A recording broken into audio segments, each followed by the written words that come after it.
In more than 24 cities across the country today, marchers are participating in anti-Sharia law demonstrations. But law enforcement officials are bracing for possible conflicts with counter-protesters. Bryan Llenas joins us from one of those march locations in New York City. Hey, Bryan. Hi, Elizabeth. We're in front of City Hall here in Manhattan in New York City, and it is the site of dueling protests expected across the country. On one side, you have Act for America, which is against Sharia law, and on the other, you have more radical left groups and those who are saying that those groups are racist and anti-Muslim.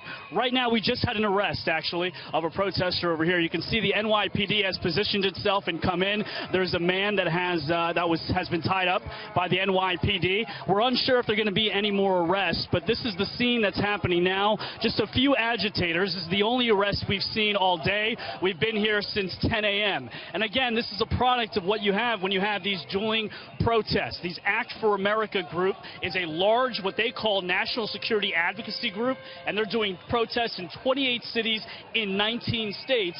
And as a result of their move to go against Sharia law, which is the Islamic law, they believe that Sharia law is something that is indoctrinating people to become extremists. They believe that Sharia law is anti-woman, anti-human rights, and that is why that initial group across the street, and that is why Act for America decided to do marches against Sharia law. Well, once these other groups heard that they were doing it, they showed up, and they plan on showing up to all these protests across the country. It's really a dichotomy of two minds. One says we're not anti-Muslim, we are anti-Sharia law and anti-extremism. The other side, though, says, well, you are anti-Muslim and anti-Islam by virtue of being anti-Sharia law. And so that is what we're having here. It is really an example of what we're seeing around the country in terms of one side is legitimately the pro-Trump side, which is across the street, and the other side, which is the side here where the police officers are the anti-Trump side. And so there are multiple different things being discussed here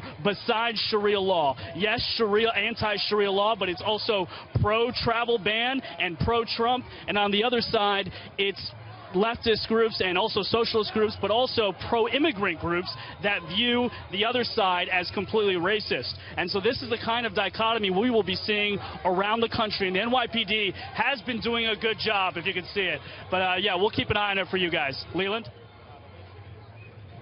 All right, I'll take it. Bryan Llenas reporting live. Thank you so much. We appreciate it. A lot going on.